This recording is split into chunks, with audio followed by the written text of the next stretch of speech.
हमारा अगला वर्ड है एक्लेक्ट। तो एक्लेक्टिक एक एडजेक्टिव है। इसका मतलब होता है जब आप अलग अलग जगहों से यानी डाइवर्स सोर्सेस से आइडियाज़, स्टाइल या टेस्ट को चुनते हैं और उन्हें मिलाकर कुछ बनाते हैं। सोचिए, जब आपका स्टाइल किसी एक पर्टिकुलर कैटेगरी का नहीं है, आप थोड़ा यहाँ से लेते हैं, थोड़ा वहाँ से, और इन सबको मिलाकर अपना एक अलग ही यूनिक स्टाइल बनाते हैं। बस इसी चीज़ को, इसी टेस्ट को हम एक्लेक्टिक कहते हैं। चलिए इसे एक एग्जाम्पल से समझते हैं। सेंटेंस देखिए, her taste in music is eclectic ranging from classical to hip hop. तो इसका मतलब क्या हुआ? मतलब उसकी जो म्यूजिक चॉइस है ना, वो बड़ी इक्लेक्टिक है। ऐसा क्यों बोल रहे हैं? क्योंकि देखिए, एक तरफ वो क्लासिकल म्यूजिक सुनती है और दूसरी तरफ हिप हॉप। बिल्कुल दो अलग अलग दुनिया। तो जब टेस्ट इतना वेरिड हो, इतना डाइवर्स हो, तभी हम उसके लिए इक्लेक्टिक वर्ड यूज करते हैं। एक और एग्जाम्पल देखते हैं, इस बार फूड से रिलेटेड।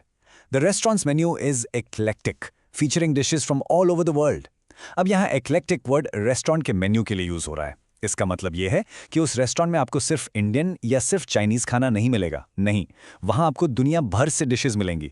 सोचो, इटालियन पास्ता भी है, मैक्सिकन टैकोस भी और चाइनीज नूडल्स भी।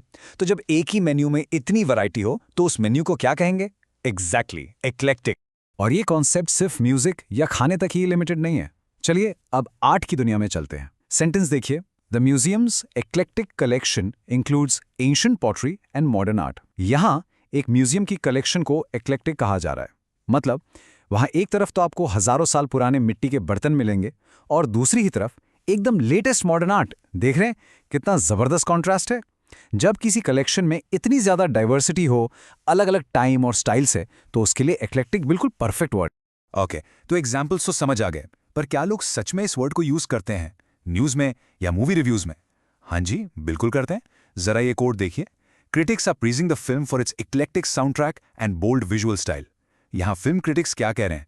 वो फिल्म की तारीफ कर रहे हैं, खासकर उसके साउंड ट्रैक की, जिसे वो इक्लेक्टिक बोल रहे हैं। इसका सीधा सा मतलब है कि फिल्म के म्यूजिक एल्बम में हर तरह के गाने हैं। शायद एक रॉक सॉन्ग है, एक सूफी सॉन्ग है और एक जैज नंबर भी, और इसीलिए वो साउंड ट्रैक इतना यूनिक और इंटरेस्टिंग। अच्छा, अब किसी भी वर्ड को मास्टर करने के लिए ना, उसके सिनोनिम्स और एंटोनिम्स को समझना बहुत जरूरी होता है। तो चलिए देखते हैं।